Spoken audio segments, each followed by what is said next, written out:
or else everyone will choose to, who has bad intent will choose to assume a false identity not on the list. Mark Clayton, staff writer for Christian Science Monitor. Thank you so much for joining us this morning.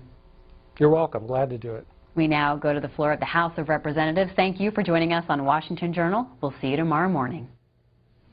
The Speaker's Rooms, Washington, D.C., June 4th, 2013. I hereby appoint the Honorable Mo Brooks to act as Speaker pro tempore on this day. Signed, John A. Boehner, Speaker of the House of Representatives. Pursuant to the order of the House of January 3rd, 2013, the Chair will now recognize members from lists submitted by the majority and minority leaders for morning hour debate. The Chair will alternate recognition between the parties, with each party limited to 1 hour and each member other than the majority and minority leaders and the minority whip limited to 5 minutes each. But in no event shall debate continue beyond 11:50 a.m. The Chair recognizes the gentleman from Texas, Mr. Poe, for 5 minutes.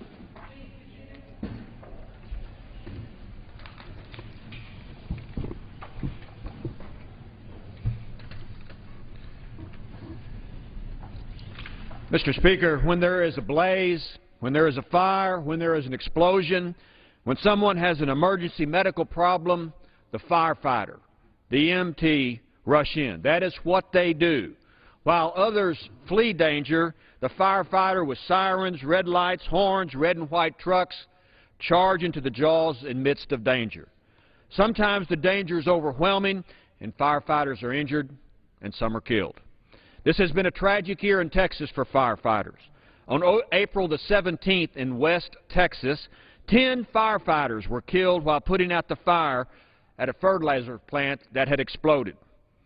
Last Friday, in the heat of the Texas noonday sun, a restaurant on the highly traveled Southwest Freeway caught fire. Then, with the high winds, the fire spread to a nearby hotel. Houston firefighters arrived at the scene in minutes.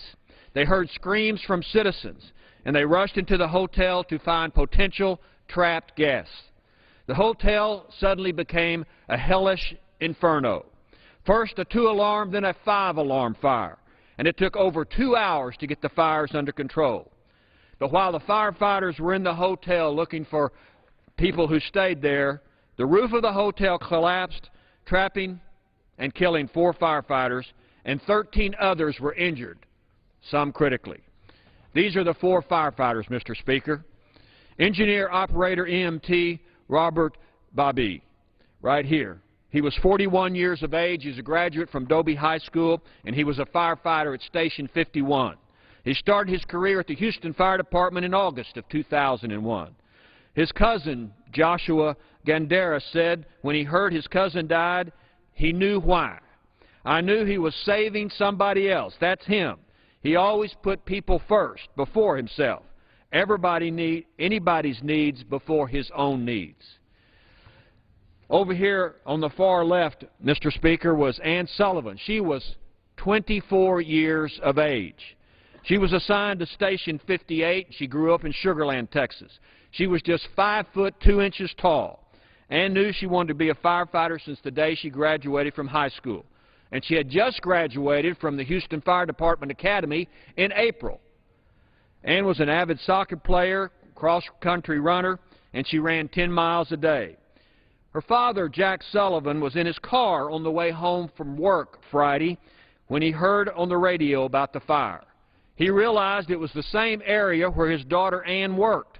He wasn't sure whether or not she was involved and hoped with all his might it wouldn't be her. Then came the terrible news that 4 firefighters had been killed in the blaze. He started to cry. When he pulled up to his home, the emergency vehicle parked in front of his house said it all. Ann, 24, was one of the fallen firefighters. Firefighter Captain EMT Matthew Renard, 35 years of age. He graduated from North Shore Senior High School. He was an 11-year veteran of the fire department. Station 51 was where he was assigned. He was close to Bobby. He transferred to Station 51 to work with him because they were like brothers. And then firefighter EMT Robert Garner, 29 years of age, Station 68. He had previously served in the United States Air Force, and since he finished serving, he wanted to be a firefighter in Houston. He did 2 tours of duty in Afghanistan and in Iraq. Garner told his dad once, his dad told him, use your training because God will be with you. He awoke his dad that morning when he walked out of the house to go to work. That was the last time he saw his father. Mr. Speaker, Houston is the 3rd largest fire department in the United States. It is the busiest. This is the most tragic event in the history of the Houston Fire Department. So tomorrow at Reliance Stadium in Houston, Texas, an estimated 30,000 citizens, firefighters, peace officers, and other people will pay tribute to these amazing firefighters.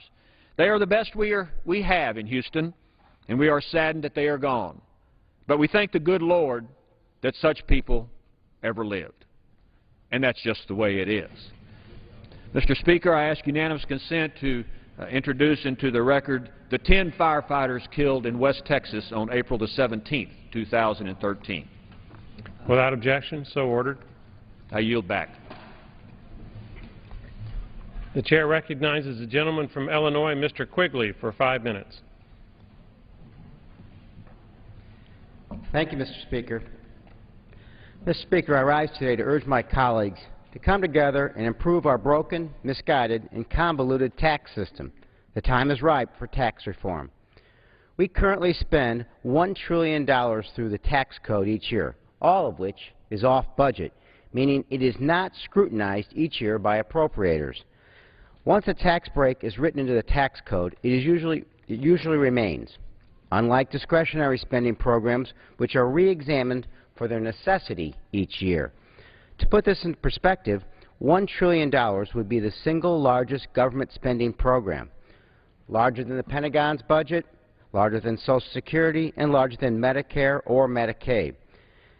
As we desperately search for ways to reduce the deficit, we are making deep and painful cuts to discretionary spending. All the while, we are spending close to $1 trillion through the tax code with little oversight. I've introduced a bipartisan bill with Congressman Renacci, which would bring greater transparency and oversight to such expenditures. But in addition to greater oversight, we also need reform. While many of these tax expenditures incentivize worthwhile behavior, such as home ownership and increased savings and investment, there are others, such as the yacht interest deduction, which clearly need to be reconsidered. We are cutting the funding for the National Institutes of Health, Head Start, Meals on Wheels, while subsidizing yachts. Let's put this into perspective. If one of my constituents takes out a loan to buy a car, to get to work, or take the kids to school, the interest on that loan is not tax deductible. But if they were to go out and buy a yacht, the interest on that loan would be tax deductible. Clearly, it's time to re-examine our tax code and get our priorities in order. I have a bill that would end this tax break for yachts. But rather than tackling these tax breaks individually, we need a wholesale rewrite of the tax code. Our tax code is the product of years of small tweaks and layers of changes. We need to step back and ask ourselves, if we were to start over and rewrite the tax code today, what would it look like?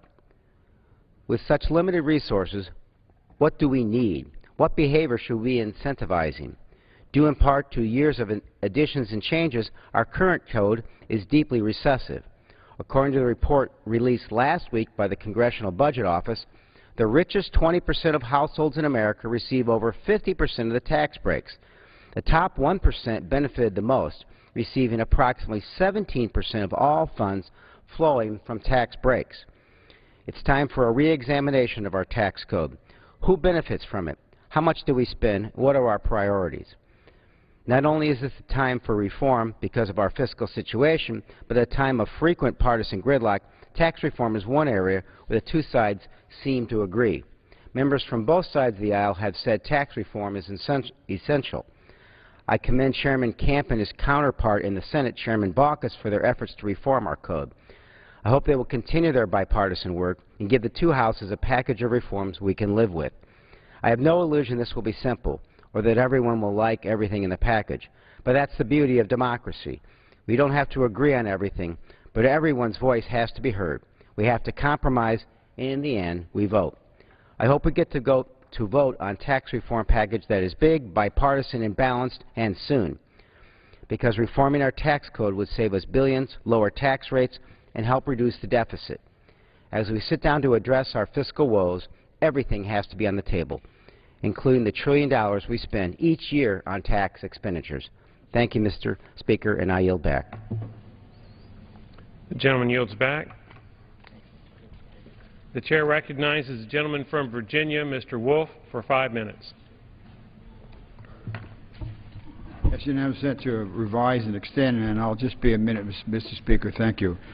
News broke today that an Egyptian court sentenced dozens of NGO workers, including the son of Transportation Secretary Ray LaHood, our former colleague, to jail for their involvement with prominent pro-democracy organizations. Beginning with the December 2011 raids and throughout the course of the so-called investigation involving Freedom House, the National Democratic Institute, and the International Republican Institute, has been highly politicized charade. Prior to their closure, these organizations carried out important and legitimate programs to help support citizen participation in the Egyptian transition process, the very essence, Mr. Speaker, democracy and America's greatest export.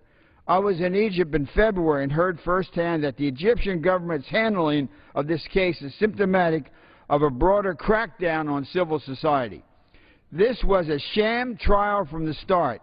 If this decision stands, not a penny more of U.S. taxpayer money should go to the Muslim Brotherhood-led government in Cairo. I call on the President Obama, and Secretary of State Kerry to personally raise this travesty of justice with the Egyptian President, Mr. Morsi, and I would urge every member of the House and Senate to send a letter to the Egyptian government protesting what took place yesterday in Cairo, and yield back and thank my friend from North Carolina. Gentleman yields back. The chair recognizes the gentleman from California, Mr. Bear, for 5 minutes. Thank you, Mr. Speaker. Today I rise to celebrate our core values, American values, of religious freedom and tolerance. These are values that our founders held sacred, and they're core to our Constitution. In that light, this year across this country and across the globe, we're celebrating the 150th anniversary of the birth of Swami Vivekananda. Born in India, he was known as Hinduism's ambassador to the West. Many say he was the first Hindu monk to visit the U.S., spreading that same message of religious freedom and tolerance. Today, my friends from the Hindu American Foundation are here in Washington, D.C. for their annual meeting.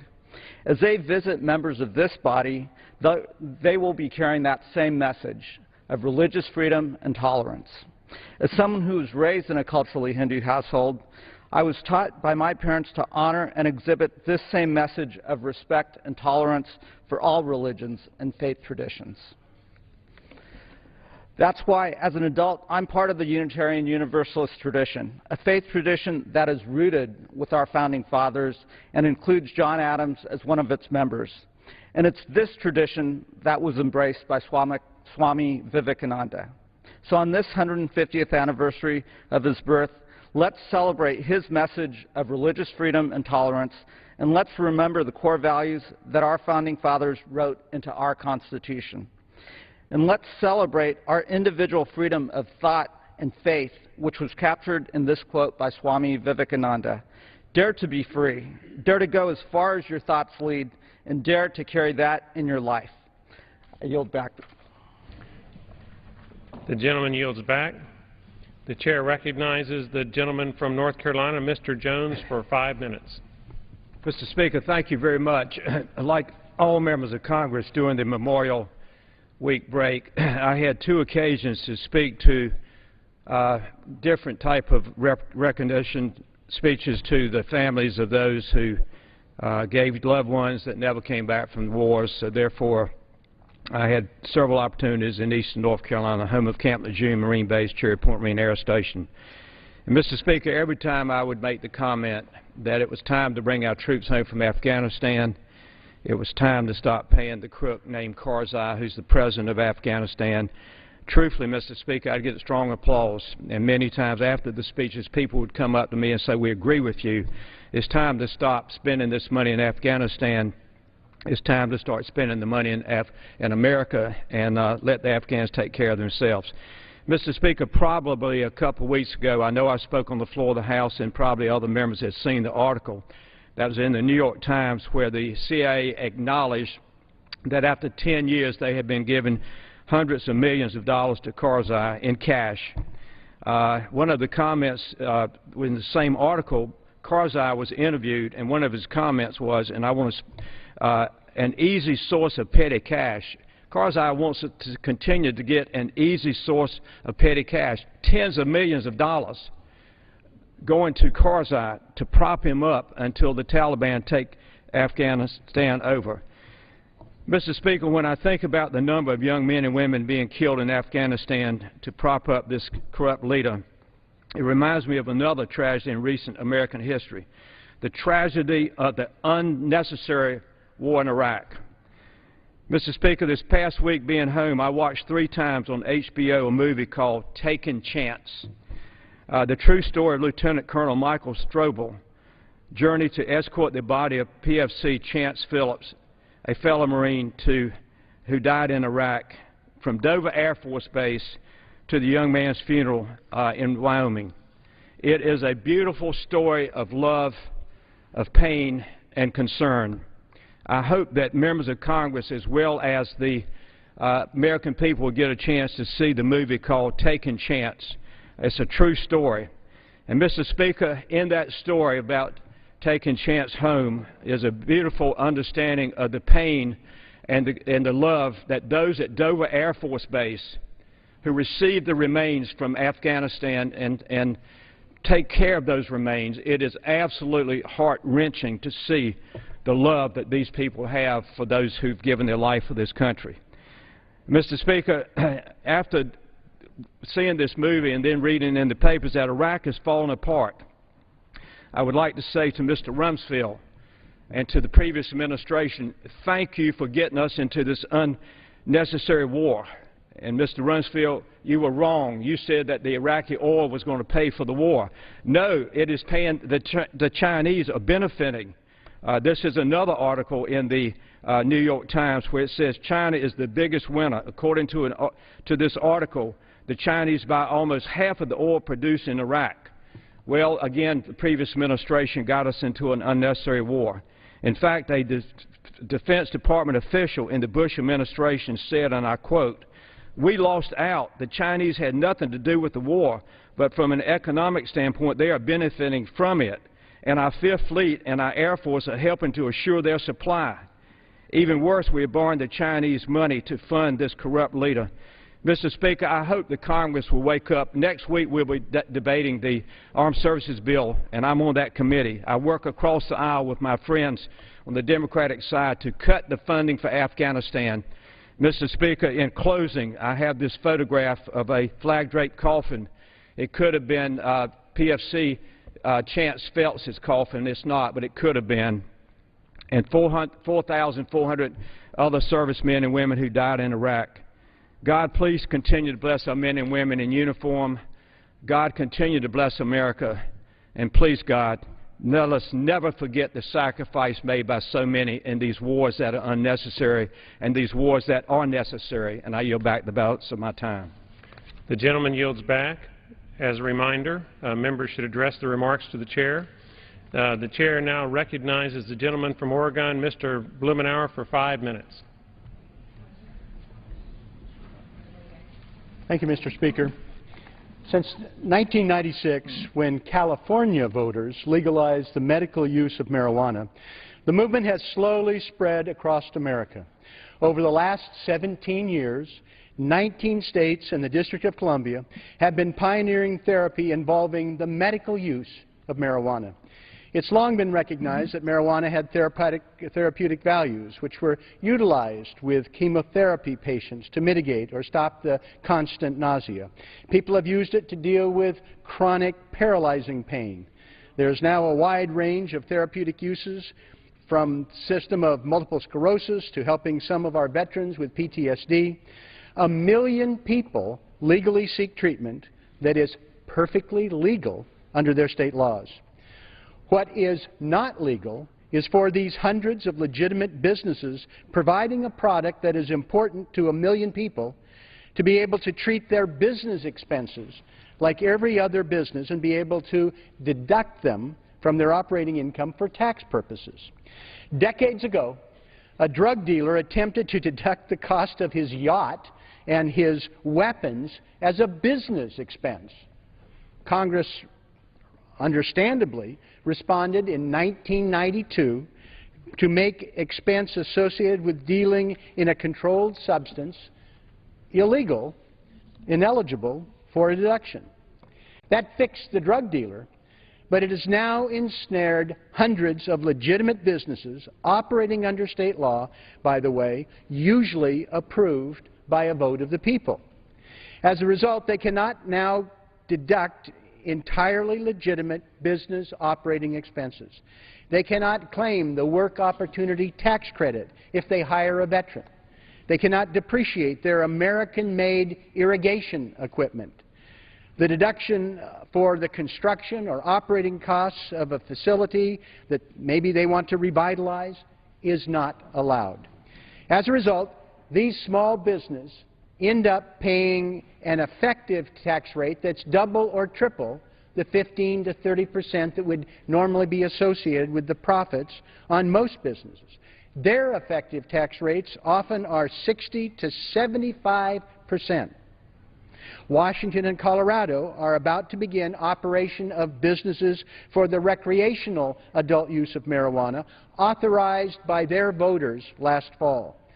The situation is thus to become more complex and a burden even greater for more emerging small businesses.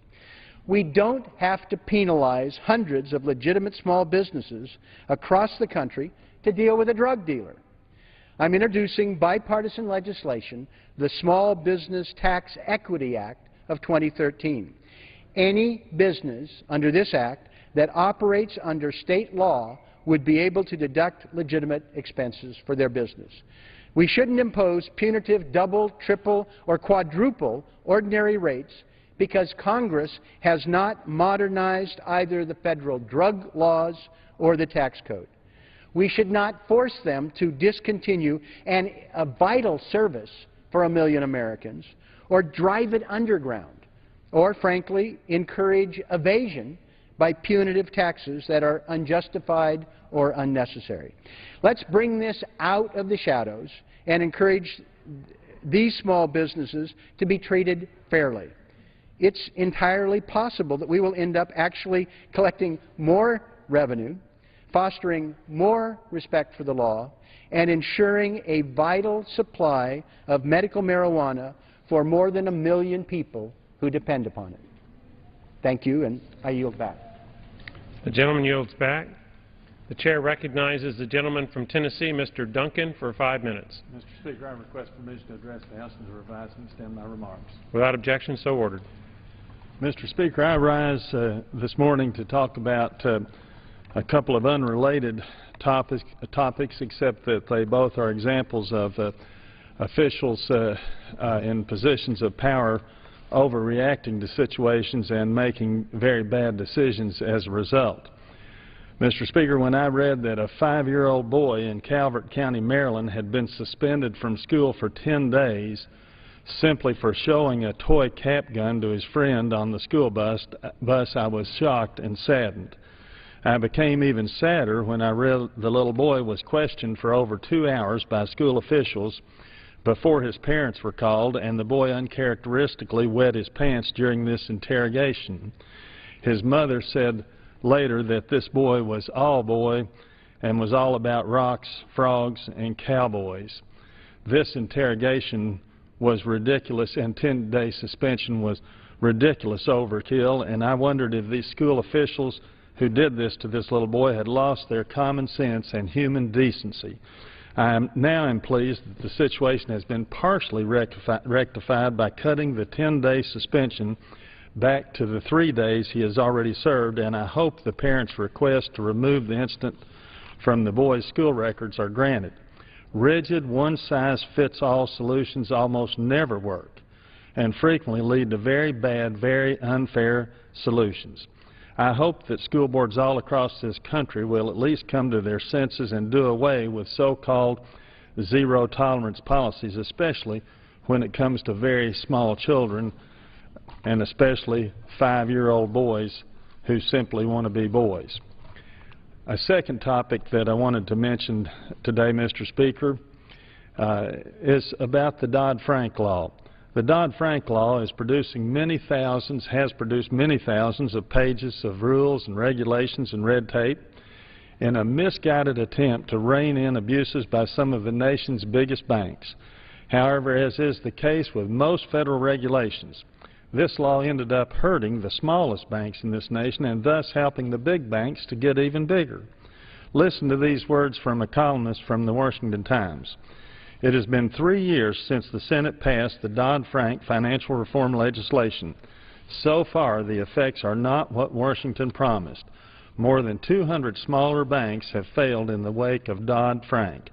Does it comfort them that politicians proclaim smaller banks were exempt from the market distortions lawmakers created?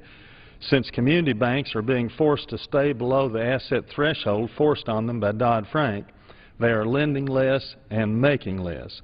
This further strains banks and limits job growth. We have learned once again that whenever Washington announces new regulations, hold on to your wallet. Increasing federal regulations, Mr. Speaker, always ends up helping extremely big business, but makes it even harder for our smallest businesses to survive. We have this big government, big business duopoly in this nation, and I hope those who continue to vote for bigger and bigger government realize that all they're really helping are the extremely big giants in any industry. They're hurting the small and medium-sized businesses, and I hope that this trend will at least slow down so we don't run more small and medium-sized businesses out of existence in this nation. Now, finally, I hadn't intended to say anything, Mr. Speaker, but my friend, the gentleman from North Carolina, Mr. Jones, spoke about the very unnecessary wars in Iraq and Afghanistan. He was 100% correct. I admire his courage in speaking out in the way that he has done. Unfortunately, the Armed Services Committee is about to produce a bill that continues this war funding at the rate of $85 billion for the war in Afghanistan, just to continue and other overseas situations like in Iraq, where we happen to have had the most deadly month in May that we've had in several years. The situations are not getting better, and this country will be far better off when we start putting our own people and our own country first and stop trying to be the policeman for the world and start doing things that need to be done in this country. I yield back. The gentleman yields back. The chair recognizes the gentlewoman from California, Mrs. Chu, for 5 minutes. I rise today to bring much-needed attention to a serious threat to our nation, climate change. There are those of my colleagues on the other side of the aisle that routinely dismiss this threat or brush it under the rug as normal or even false. But the true consequences of climate change are not lost on the American people. Extreme weather is real, from monster tornadoes destroying Oklahoma, to Hurricane Katrina destroying the Jersey Shore, to wildfires raging out of control in the West. Climate change is not an issue that we can put off. As Environment Task Force Chair on the House Sustainable Energy and Environment Coalition, this issue is extremely important to me. In fact, it should be important to all of us because we all bear the costs. Climate change does not have geographic boundaries. It does not discriminate on whom it wreaks havoc. If you do not believe that climate change is a threat or that the costs are real today, let me share with you a few facts. In 2011 and 2012, there were 25 extreme weather events affecting 43 states. 2013 has already started with an early and intense wildfire season in my home of Southern California. Extreme weather events in 2011 and 2012 caused $188 billion in economic damage and cost the American taxpayers $136 billion. That's nearly $1,000 per individual taxpayer, or the equivalent of approximately a 2% tax increase. And these are low estimates. Literally thousands of heat, rain, and snow records were broken. My state of California is particularly vulnerable to wildfires. In the previous decade, the average size of these wildfires was 89 acres. But in 2012, the average size was 165 acres, nearly double. 9.2 million acres, mostly in the western U.S., were burned. And in the last 5 years, fires have been more damaging and more costly than ever before. Other regions are vulnerable to floods, droughts, hurricanes, and tornadoes. Just recently, while stormwaters were inundating homes in one part of our country, ships were unable to navigate the Mississippi River due to extremely low water levels. These are facts that we cannot afford to ignore. It is true that changes in the Earth's climate have occurred cyclically over eons, but human activity has accelerated these changes, fundamentally jeopardizing our environment. And we do not have eons to fix it.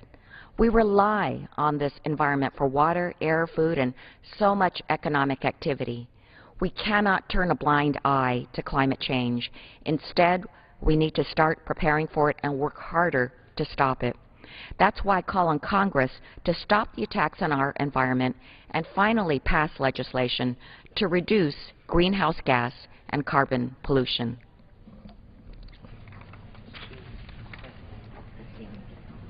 The gentlewoman yields back.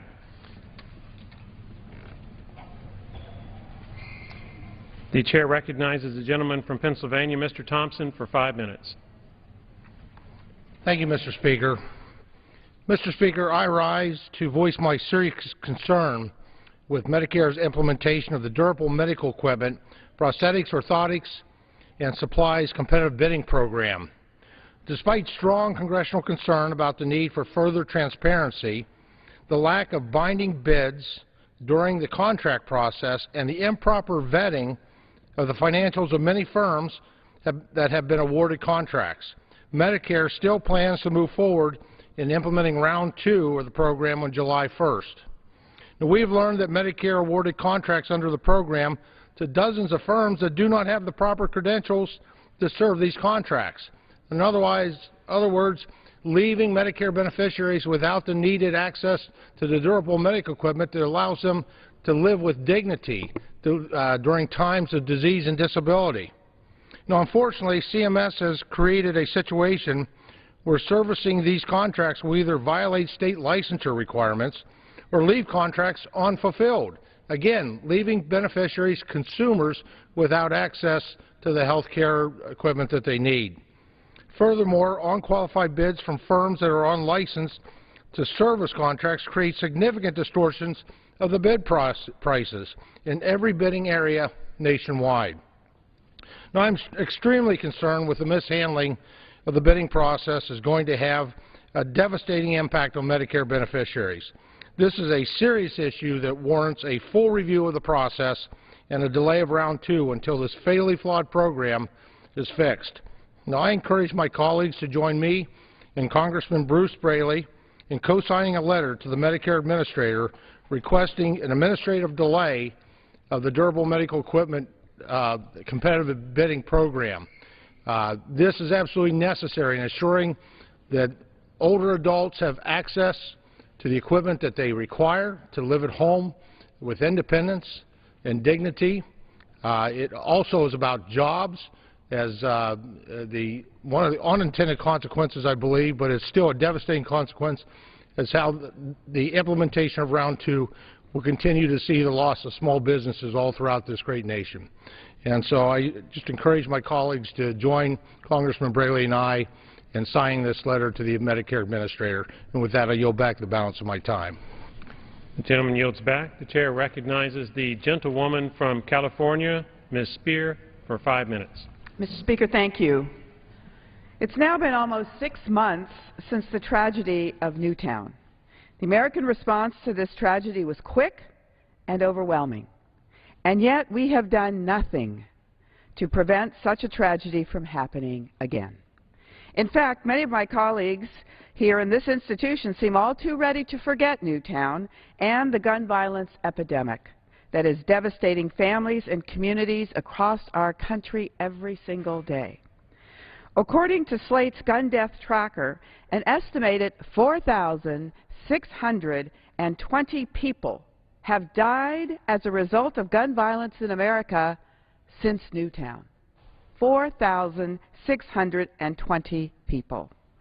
In 12 U.S. states, gun deaths now outpace auto deaths.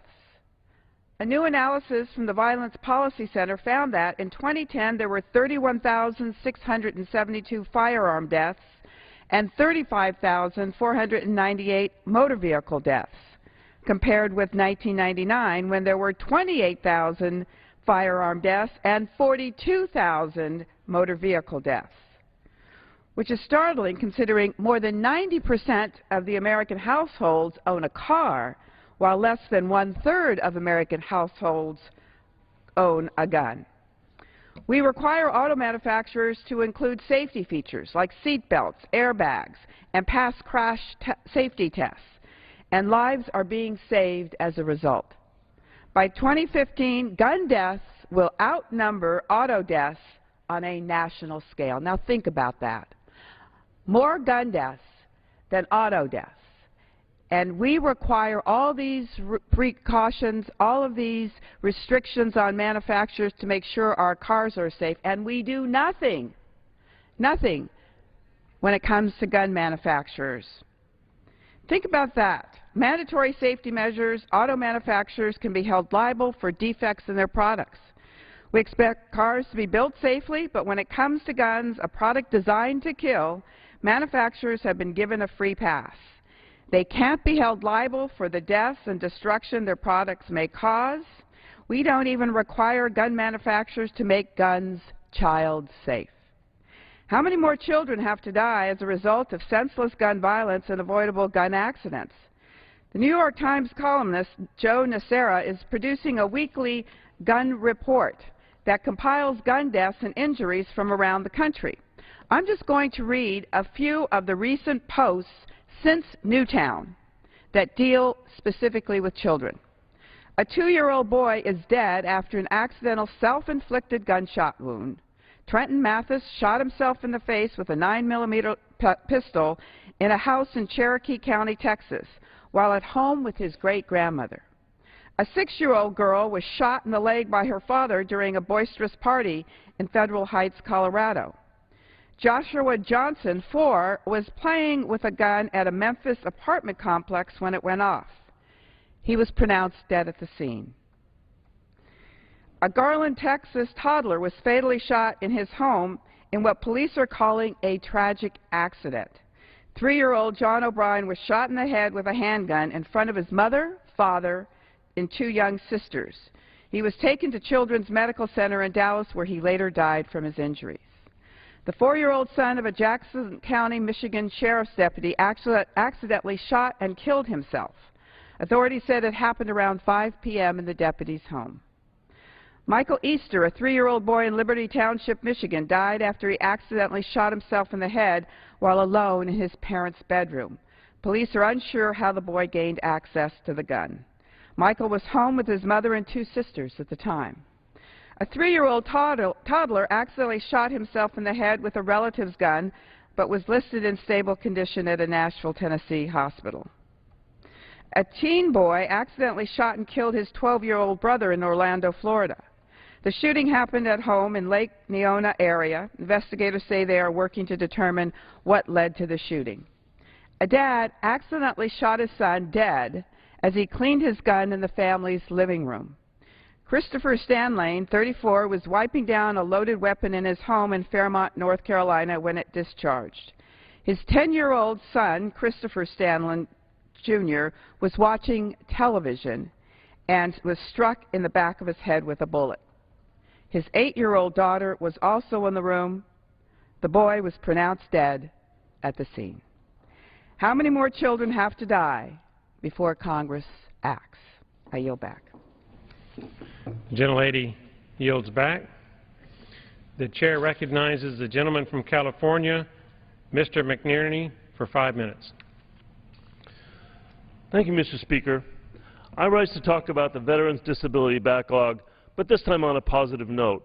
First, I want to thank Appropriations Subcommittee on Military Construction and Veterans Committee Chair John Culberson and Ranking Member Stanford Bishop for their work on the fiscal year 2014 Military Construction and Veterans Affairs Appropriation Bill, and for including report language that my California colleague, Representative Paul Cook, and I recommended to address the backlog of claims at the Department of Veterans Affairs. Our veterans are heroes, and they deserve the benefits they've earned. The VA has set a goal of processing all disability claims within 125 days by the year 2015. This is an ambitious goal that deserves our attention as the agency works to meet its self-imposed deadline. Unfortunately, too many VA regional offices across the country are underperforming by failing to process benefits claims for veterans in a timely manner.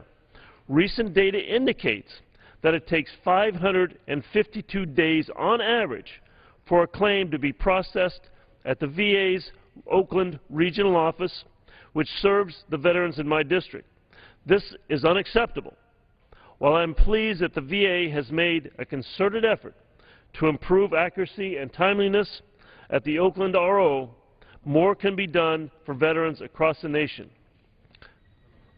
The VA has made a genuine effort to help veterans suffering from Agent Orange, post-traumatic stress, and to recognize the special needs of women veterans, among others.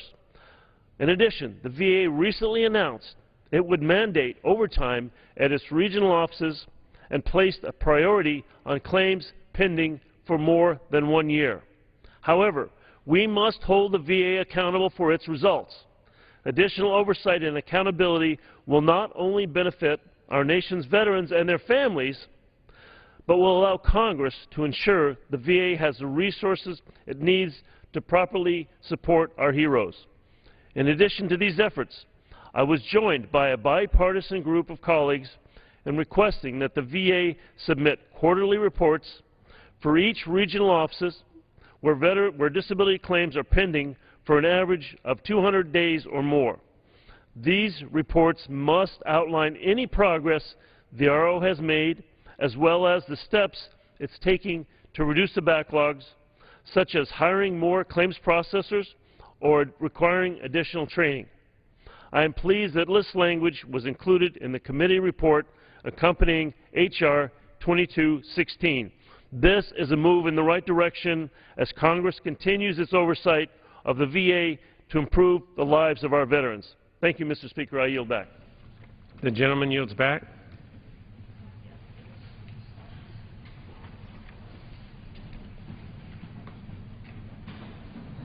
The chair recognizes the gentlewoman from Texas, Ms. Jackson Lee, for 5 minutes.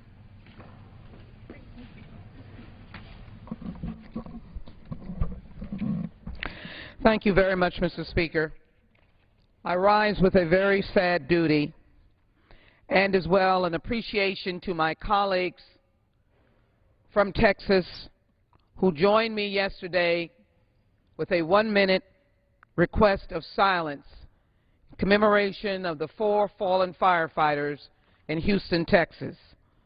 First responders belong to all of us, no matter where they live. When a devastating incident occurs that causes them to lose their lives, we all feel the pain and sadness for them and the families that mourn them. We in Texas recently lost a number of firefighters in West Texas. Now, sadly, I come today to acknowledge the loss of 4 firefighters in the Houston Fire Department in the city of Houston: Matthew Renard, Robert Bebe, Robert Garner, and Ann Sullivan. Unfortunately, these wonderful people lost their lives in a fire where they were fighting to save the lives of others. The mission of firefighters is constantly with courage and commitment and compassion. And today I recount the history of the Houston firefighters and fire department. Since March 14, 2012, it was the last time the city of Houston lost a firefighter in the line of duty when Senior Captain Thomas Dillon died. 1929 marked the last time more than 2 firefighters lost their lives in the line of duty, with Edgar Grant and Harry Oxford and John Little were killed when their engine was struck by a train. But on May 31st, just a few days ago, 2013, a 5-alarm fire just after noon at the location of a motel and restaurant is now the most deadly fire in the history of the 118 years of the Houston City Fire Department. Sadly, Captain EMT Matthew Renard of Station 51, Engineer Operator EMT Robert Bebe of Station 51, Firefighter EMT Robert Garner of Station 68, and Probationary Firefighter Ann Sullivan of Station 68 died in the line of duty. All we can see as we look to the heavens is that we hope that they will rest in peace. But they were our brothers and our sisters. Ann Sullivan of Station 68 was a gifted athlete who played soccer and was a cross-country runner, focused her life's ambition upon graduating from high school to become a firefighter, and began her quest by joining the Wharton Country Junior Fire Academy, and after graduation she became a student at the Houston Fire Department Academy, while also previously doing work in another jurisdiction. Whereas firefighter E.M. Robert Garner of Station 68 was proud to call himself a Houston firefighter, who sought out this honor after leaving the United States Air Force, where he honorably served his country and completed 2 tours of duty in Iraq, and his fire department career at the Val Jenke Fire Academy. Captain Matthew Renard, who served the Houston Fire Department for 11.5 years, joined the Houston Fire Department in October of 2001 and was assigned to Station 51 upon graduation from the Academy, and awarded the Unit Meritorious Medal for saving a female who had been trapped in an apartment. And Engineer Operator EMT Robert Bebe of Station 51 graduated from Dobie High School in Southwest Houston in 1990 and began his fire department career at the Fire Academy in August 6, 2001, but served the majority of his career at Station 51. Over the last couple of days, I visited the command station, logistics, and the Firemen's Union, and then went to Fire Station 51. To Fire Station 51 and 68, we offer our deepest sympathy and understanding that your brothers and sisters have been lost. But today we also pay tribute because the members of the Texas delegation will be introducing a resolution in honor of these heroes. And we're reminded of their words, and the words in the Fireman's Creed, that their work is to save lives, the lives of men, the lives of women, but it is God's work. Those fallen heroes were engaged in God's work, for they were looking for lost souls that might have been in that building, that horrific, horrible fire that has seen thousands of Houstonians go by to pay tribute, and thousands more to go by and pay tribute at Fire Station 51 and 68, and also to acknowledge Local 341. Tomorrow, Houston will grieve together, and as well, I want them to know that the members of the United States Congress grieve with them as we introduce this resolution. I yield back. The gentlelady yields back. Pursuant to Clause 12A of Rule 1, the Chair declares the House in recess until noon today. So the House is in a break now. Members will be back, as you heard, at noon Eastern for legislative business. On their schedule today, a bill dealing with assistance for victims of sexual assault in the military. That's coming up under suspension of the rules today. Following that, the House will begin debate on the first of 12 spending bills to fund the federal government for the coming fiscal year, which begins on October 1st. First up will be a $73.3 billion spending bill designed to house and equip the nation's military troops and families. It also includes money for a host of veterans' benefits, services, and programs. Work on that begins this afternoon. Live coverage of the House, again at noon Eastern when members gavel back in. Well, underway now on Capitol Hill and live on C-SPAN 3, the Senate Armed Services